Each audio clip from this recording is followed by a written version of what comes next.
Hi, this is Ali Arango of ArangoDigitalProduction.com, and today I want to show you a hopefully quick tutorial on how to put a light sweep effect in Blender instead of After Effects. So let's get started.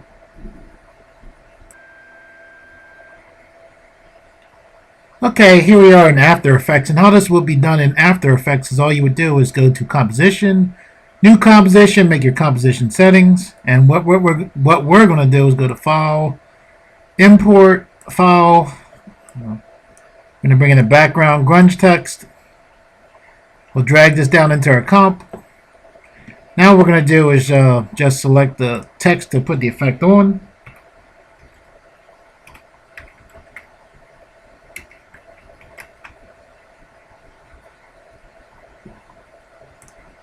Okay, so we'll use this text right here. I'm going to hit S to scale and bring this down just a little bit.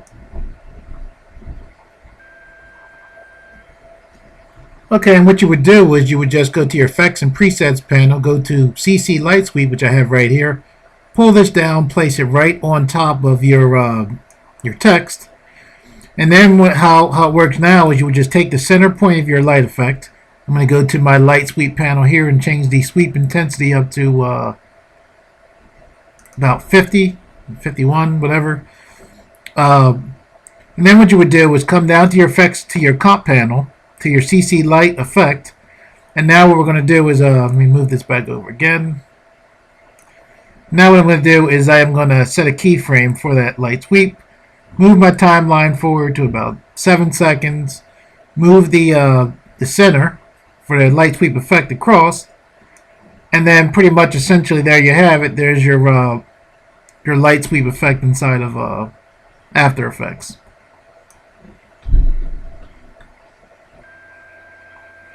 Okay, and one of the things about this effect is very nice because it's just a nice way to, if you're doing a logo, some kind of presentation, add some polish to it once you finish it. Very useful effect, very nice effect. But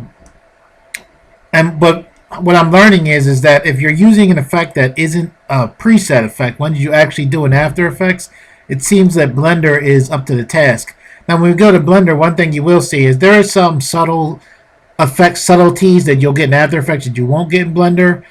From the basic setup, I'm going to show you, like, you see how it's going right along this edge, but you will get the basic effect. So let's go to Blender and get started with that. Okay, here we are in Blender. If this is your first time to Blender, I recommend that you go to File, User Preferences, Input, and select with left. Blender's default select is right, and just so you don't get confused if you're coming from After Effects or other Adobe programs, this will probably help you out. Okay, what you're going to do now is you're going to go right to this arrow right here. You're going to click here, and you're going to go to the node editor. This blank screen will pop up, and what you want to do is push this, select this symbol right here, and then you want to click Use Nodes. This render layers, for the purposes of this tutorial, we don't need this, so you can select this with left click and then X to delete. We'll just move this to the side. And the way Blender works is After Effects is basically by layers, very similar to Photoshop. In Blender, the video compositor, which can do so far pretty much almost everything that I needed to do, with the exception of preset effects, Blender seems to be able to do, and it works by nodes. So what we're going to do to set this up is you're just going to select Add, Input, Image. This will bring in the first image we need. And actually, you know what? Once you bring in one image, you can just select on this image, hit Shift D, and it will select and make a duplicate of that node. Okay, now we're just going to add another node, and we're going to add we're going to go to Output and then Viewer. This will allow us to see the images and see what we're working on. You're then going to select Add, and we're going to bring in a box mask. This is going to be the main thing that sets up our light sweep. What else do we need? We need a mix. And pretty much the way you want to think of this is it's confusing. When I first came from After Effects and I first started playing around with Blender's compositor, I was confused because I was used to the layer setup of After Effects. And after, in After Effects, Photoshop, things kind of go, top level, next level, next level. This node editor isn't actually that different from it. My wife explained it to me that it's kind of like the layer editor, but it's actually, I mean, it's kind of like the layers in After Effects, but imagine this was the top and you just, instead of going from top to bottom, you're going from left to right, and that actually helped me out a lot. So what we're going to do is bring in the text.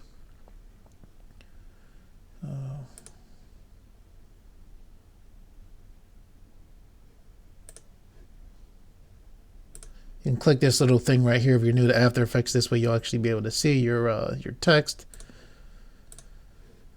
And just to make sure everything's working right, you just grab right from this output on image and run this right over to viewer. Once this is in viewer, click backdrop and it'll allow you to see your actual text. And to adjust this view, this text to zoom in, you can't zoom in or out your text. When you zoom in, I'm rolling my mouse here, it's actually zooming in the nodes and zooming out when I roll the other direction. So to zoom in your actual text, your image in the background, if you hit V, it'll zoom out, and if you hit Alt V, it'll actually zoom in. So that's how you control that. So again, V to zoom out and Alt V to zoom in. Let me zoom out a little bit there.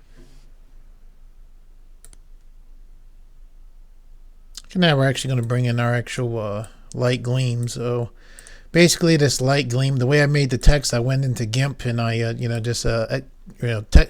typed out the text and exported it as a PNG. And then for this light gleam, again, it's a GIMP PNG. It's just a white file. So you just open that image right there.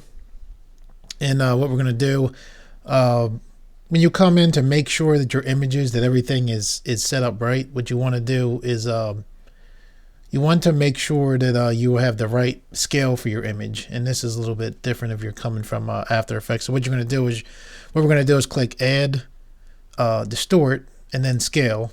And then we can take this node and just drag it right here. You can see how the node line, or whatever you would call it, node wire, whatever you output. If we put this in the way and then left click, it automatically hooks itself up there. And I'm dragging these nodes by clicking the middle mouse button and holding. That's how I'm dragging around here. When I drag in, so you can see a little bit better. See how this is relative. You want to take this and turn this to render size. And you can see this adjusted it right here. And actually, in Blender, the way the renders work is this is your render button. And we'll come back to this a little bit later. Right here, you have your the current setup for how it's going to render out. Normally, I render out at 1280 by 720p, so we're just going to select that. And then this scale node keeps this render size to render out the right file for that. So we're just going to select this. And with these nodes, pretty much in Blender, you can the controls kind of work from the 3D mode to the compositor. You're fully able to use Blender just like an After Effects replacement and not even touch the 3D. But in a regular 3D mode, if you hit Shift D, it will duplicate 3D objects. In here, if I select here and I click Shift D, it duplicates the 3D object. So I'm going to run this into here. Okay, let me hit the N key to give us some more room here. Okay, so now what we have this gleam set up, we have the render size set up, it's both on the scales, and again, it's kind of like the After Effects layers, instead of going top down, it's going left to right. So now what we're going to do is take this mix node. One of the things that's different about Blender from After Effects is it's actually the bottom right here. This is totally different from the opposite of your layers. This image that's coming in here is actually going to be on the top, and this one is going to be on the bottom. So actually what we want for here is we want for this light gleam to be over top of this. So what we're going to do is just put this here.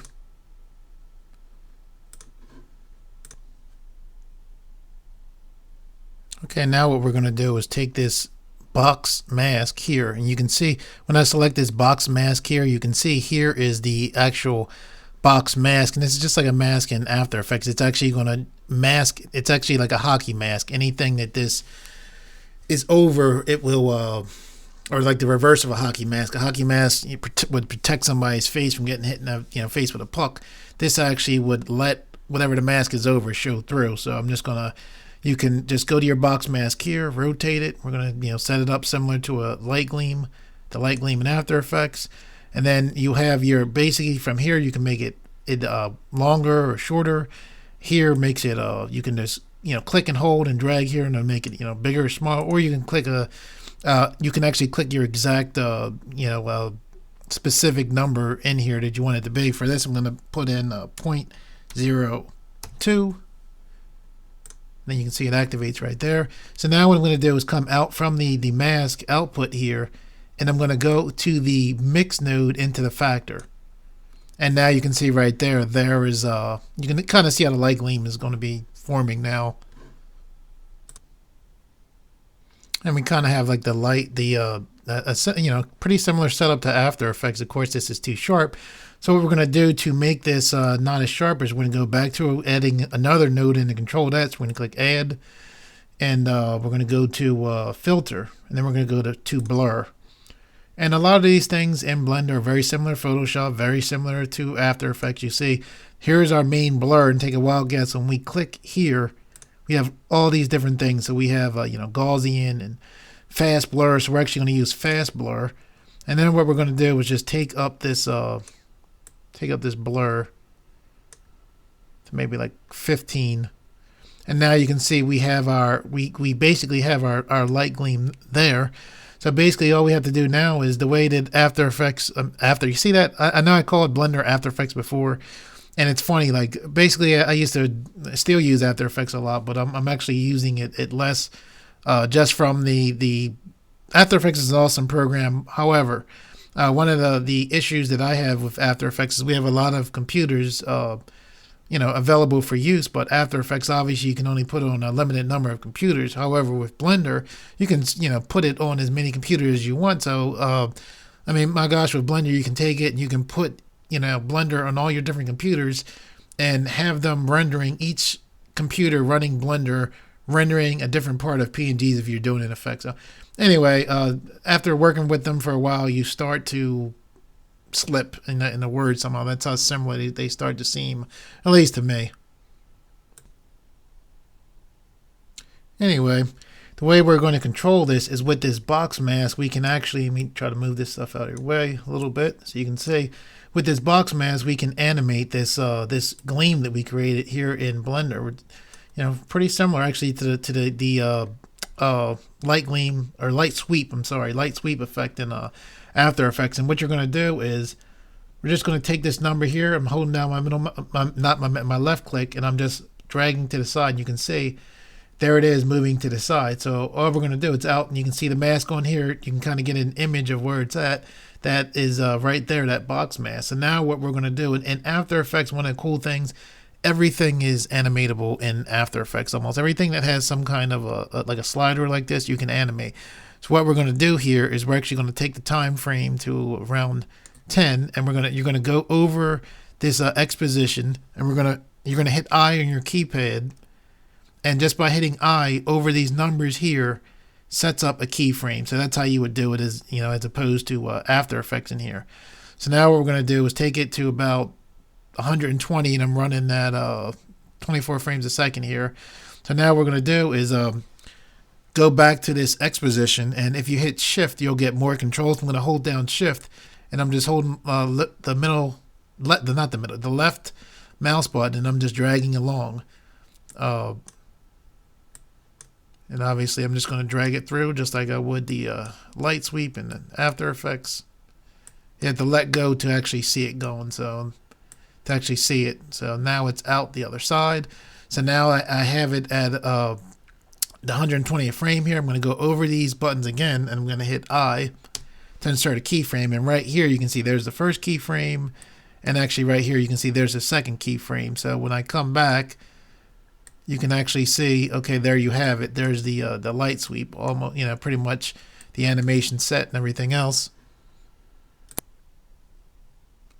Okay, so for Blender to render, to be able to see what you're doing and to make sure that this is actually set up and going to render how we kind of want it, all these nodes, basically this viewer node is allowing us to see the image right here. We have to take from this mix node, because again, it's like that all this stuff is happening and all these effects are being, joined in this mix node, and then the viewer node is allowing us to see it. To composite it, what you have to do is you're going to click from this output. You can drag another node output at wire. I'm not sure what the official name is, but connect it right here. Now this compositor, you can see the little image right in there. Well, when we render it, it should allow us to see what's going on as far as the render output. So what we'll do is, here's the render button for Blender. Here's your image editor, and typically in Blender, I would recommend you click here and select new window. And all this means is when I go for a render, instead of it rendering in here and taking away my view, and me accidentally trying to shut this and accidentally shutting After Effects, this will make a there I go again, shutting Blender, not After Effects, but this will give me a whole new window. So I'm going to click render here, and there you can see there's one frame of kind of like what's going to happen here. Okay, let me just show you how to put a background in here. So what we're going to do is you're just going to go to this image input node. I'm going to left click on it, hit Shift D to duplicate it. I'm actually going to bring it over here. Drag this out so you can see here's a little button to select your image to bring it in. Try to zoom in if you couldn't see it clearly earlier. Click there, click this button so you can see what's going on. Bring this in here. Open the image, and now what we're going to do is basically, if you get confused with here, all of your effects and everything are going into here. So what we want to do is put this in the background of there. So what we're going to do is actually grab this mix node here, hit Shift D to duplicate it. I know it can get kind of confusing, but again, think of this as like being an equation. This is like equal, and there's the equal. So we know we can just come from there, and we want this to be actually in the foreground. So we'll put this here, and we'll take this off for now, and we'll take this and put this out so we can see what's going on. So again, it's just running straight through here. So now what we'll do is we'll take the output of here from image, and we'll put this right here to put that in the background. And then this little thing right here just means show transparent, or when you click this button, it'll allow you to see the background. So now we have that background. So now we'll take this out from here, from image output, back into the compositor. We'll do a hit render image very quickly to make sure, okay, so everything's coming along like we want it. Okay, so for this thing to be set up to actually render out the animation you created, remember we had set the keyframe here and locked another keyframe at 120, basically to render it out. For mainly this, a lot of these things right here, this is Blender's properties panel. A lot of these things deal with 3D. The main thing you're going to be concerned with, this is your Blender render button. So what you want to do, we already have it for a new window. We have the resolution set. We have it for 24 frames a second. So now we're just going to come down to, wait a second. Okay, yeah, we're going to come down to Blender's by default is to render out PNGs.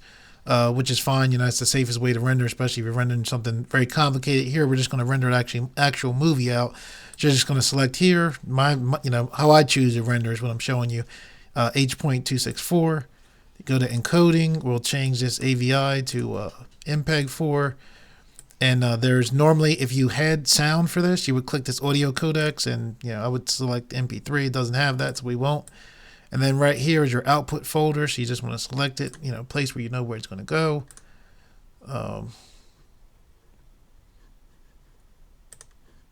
here. And then, of course, you can name it.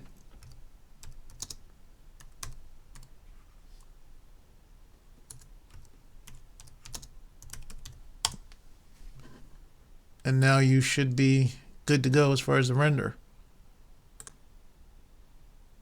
Okay, I forgot one thing. This right here, right now, it's set to render from 1 to 250 frames. Our animation ends at 120 frames. So actually, what we're going to do is set this to 125, and now we should be good to go as far as the render. So to actually render this animation out, we have our codec set up. Everything should be good. We've got our resolution set. So now you would just come all the way up to here. You have your render. This is render's image. Here's your animation. So you click here to render, and there we go.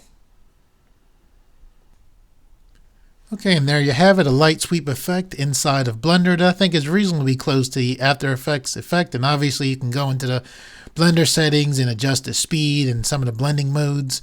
Thanks Pete for inspiring me to make this video. If you guys like these videos and you want to see more, please subscribe, and thank you for viewing.